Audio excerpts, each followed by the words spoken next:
themselves to the fact that there are any faults.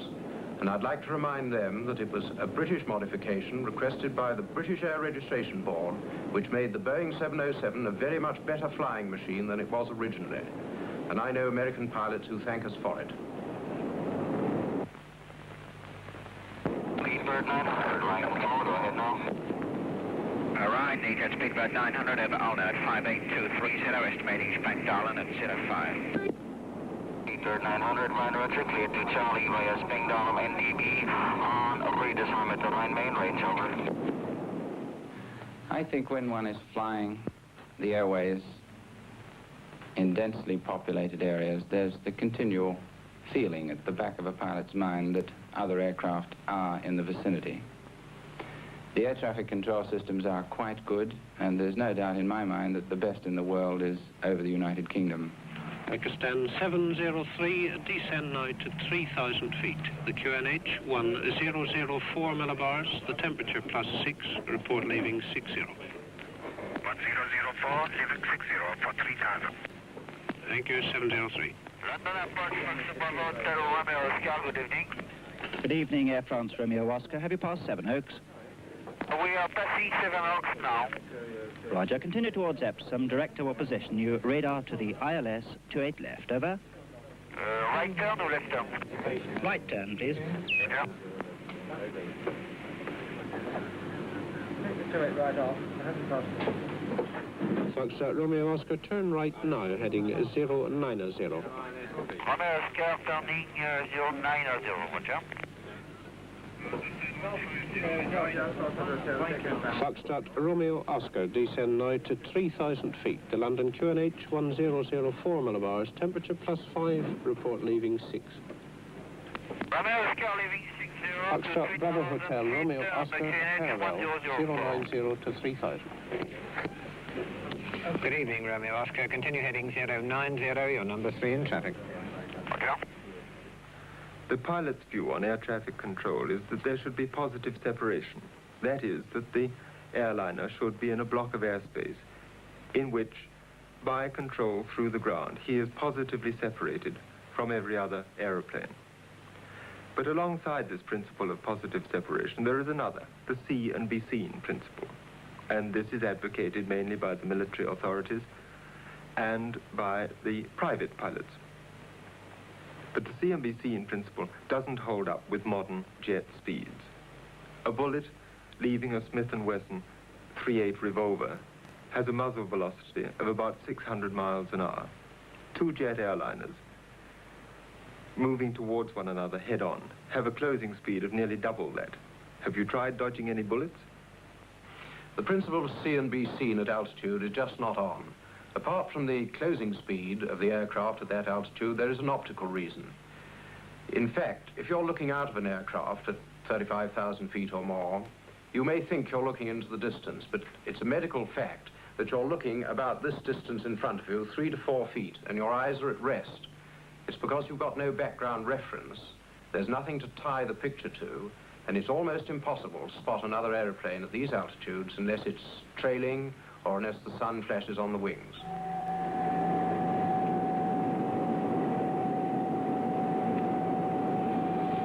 Right, here's the range. Will you report, please? Roger, Sam. Frankfurt Jet Speedbird 900 over the range at this time. 4,000 feet, turning onto 100 and descending to 3,000, over. Roger. Right, can we have the field approach check, please? Field approach check's coming up, sir. Here's approach check, please. Checking. Brake pressure, Sergeant. Checked. Flaps. Standing by the flaps, sir. Right, 20 now. 20 flaps going out. And 30. 30 flaps. Cheers. Speed brakes are 0. Radars to stand by. Speedbird 900, turn left heading 310. Continue descent to altitude 2,000 feet, report passing 3,000, over. Roger, Jet Speedbird 900 is turning on to 310, descending to 2,000 feet. We'll check out of 3. The standard of air traffic control varies considerably throughout the world. In the United Kingdom, it is good, but in certain overseas countries, it's not so good. With the introduction of more and more high-speed aircraft, something has to be done. Right, will you report that we're on the localizer. Will they monitor it, please? Roger. Frankfurt jet speedbird 900 on the localizer, requesting monitored approach. Roger, you need not acknowledge any further information. Your range 7.5 miles from touchdown, 400 feet left of on course. Anti-ice seat checked off. Yes, off. 300 feet left. Yes, checked. Off down, 3 green lights, 4 releases. Hydraulic pressures. Check here. And the landing check is complete, but full flat, sir. 250 left, 200 left, 150 left, 100 left.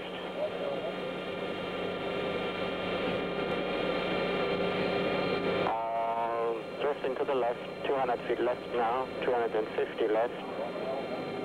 Coming up to the glide slope. Take off. Have full flap now. Full flap's going out, sir. Tell me when you see the runway. Roger. Range 1 mile from touchdown. Runway ahead, sir. Good.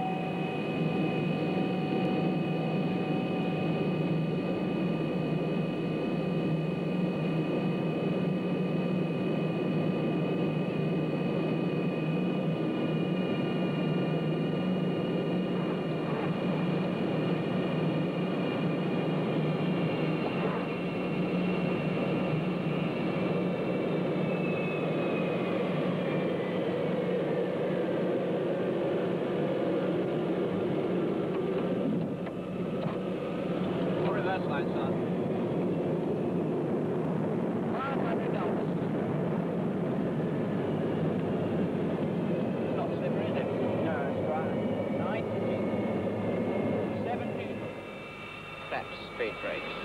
Anti-skid. Speed heat 2 off. Q heat 1 off. Checked. Window heat.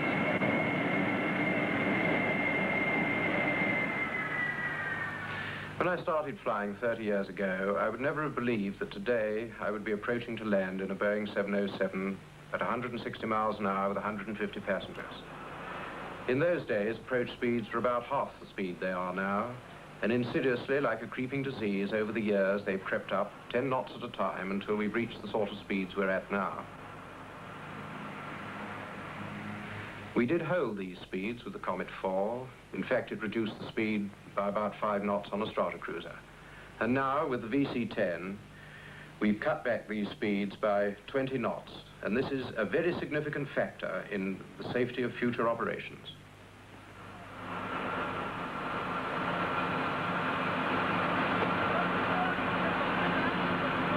Indeed, the critical phases of any flight are the takeoff and the landing. Modern aircraft being what they are, these operations are covered by a standard technique. Very often, the crew will never have met each other before, and it would be impossible if they had to get used to each other's idiosyncrasies. Jet speedbird 901.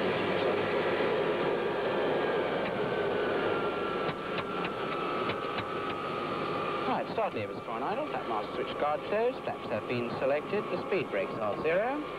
Trimmers, 1 on there. Do you want this left as it is? I'll leave it as it is. You're number 2 for takeoff? Yes. Well, straight ahead, sir, straight ahead. During the takeoff run, the captain is concentrating hard on keeping the aircraft straight by steering with the hand wheel, which controls the nose wheel, and by keeping the aircraft straight with his feet, controlling the rudder. At the same time, he's listening like mad to the speeds that the first officer is calling out, because upon these speeds depend certain vital decisions. The first officer will call out 85, 95, 105, something of that order, and then he will say, V1, rotate. The significance of V1 is that up to that point, the captain could still abandon the takeoff by closing the throttles and bringing the aircraft to a halt in the runway available. When he calls rotate, this is a signal to the captain that he must pull back on the control column and haul the plane off the ground. But all the lights are on. Full flat, Jack. Brakes off.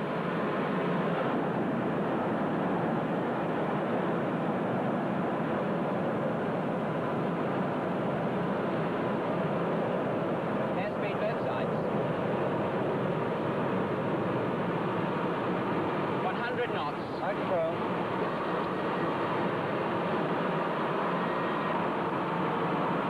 V1. Right thrust lever. Rotate. Gear up there. V2. Gears coming in. V2 plus 10.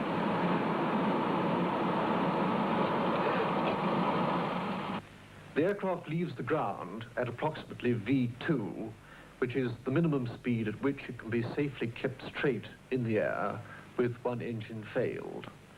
On some aircraft, the V1 speed, rotation, and V2 may be called in very quick succession, entailing some pretty quick decision-making if something should go wrong during that phase. Now, these speeds all vary according to the length of the runway in use at the time and the weight of the aircraft for that particular takeoff, and each has to be calculated for this particular takeoff. For years, the aviation industry has been satisfied with an accident rate of something like 1 passenger fatality per 100 million passenger miles. This rate is compared favorably with other forms of transportation. But the pilots haven't been satisfied. And recently, Bo Ljungberg, the great Swedish aeronautical authority, pointed out that if passenger miles continue to rise as they have done in the past, we shall finish up by having, in a few years, 1 accident a week. There is a growing recognition that this is totally unacceptable, and something has to be done about it. But it's a very difficult problem. One always tries to improve on safety with every new type of aircraft, and in fact we succeed. But you must remember that there is no form of transportation which is 100% safe. The only way to achieve this is to lock the aircraft in the hangar, the car in its garage, don't use a bicycle, and don't even walk, because you're just as likely to get killed. It's my burning feeling that safety, as far as the aircraft are concerned, couldn't be bettered. This is good. The pilot's checks and the general overhaul and safety standards on aircraft are excellent. Where I think one could do more is as far as airport facilities are concerned. From an air traffic control point of view, Great Britain is well provided for. But when it comes to airfields, we only have 2 first-class airfields, namely London Airport and Prestwick. In this respect, we compare with a small country like Switzerland. We need more snow clearance equipment or even heated runways. Let-down aids could be better. They're good here, but they could be better right throughout the world. We need more radar let-downs to cope with these problems. So this is the answer to that. More on the ground. We're doing quite well in the air.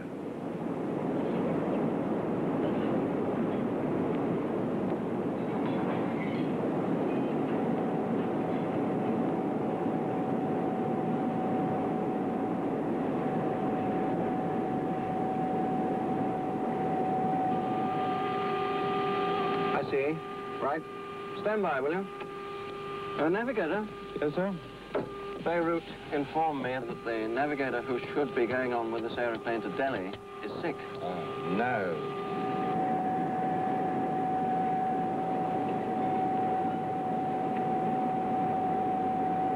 Most of the time, the actual physical flying is done by the automatic pilot.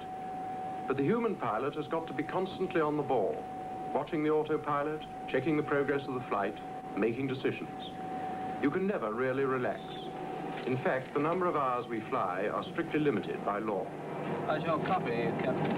Ah, good, good. That's the last one you're going to get before we get to Beirut. Thank you. Hope it is, too. Yeah.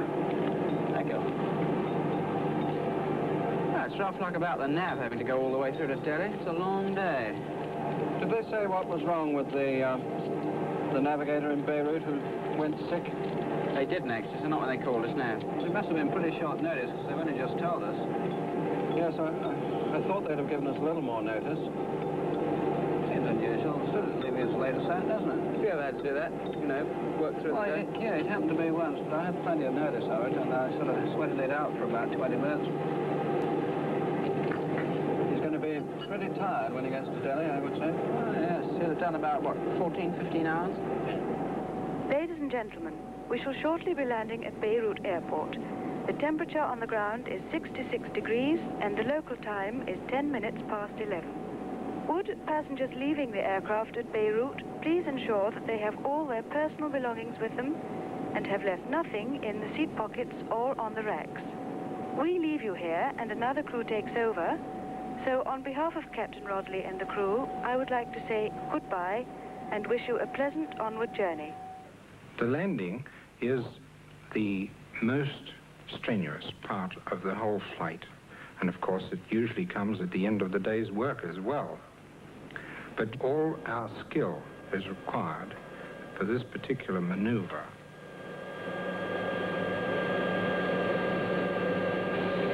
Right, the beacon just ahead now.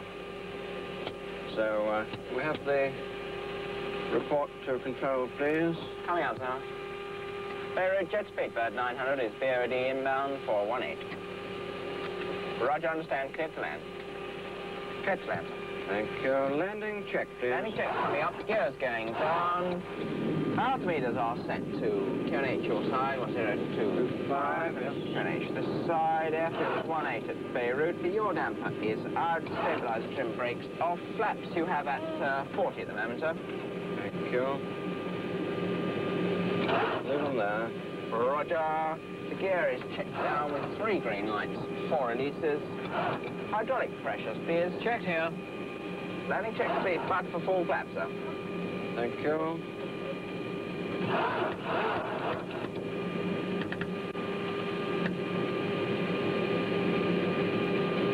Right, 600 feet, full flap, please. Full flap's going out, sir. Full flap you have. You're all set to land. Standing by the landing lights. Despite all the modern aids to bring an aircraft down through cloud or to land in fog, from about 200 feet downwards, it is very much a human operation, landing an aeroplane. Thank you. Landing lights now. Landing lights going on.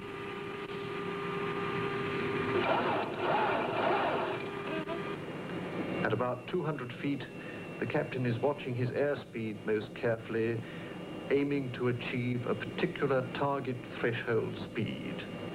If his speed is a little low on the approach, he may touch down too early and perhaps short of the runway. If his speed is too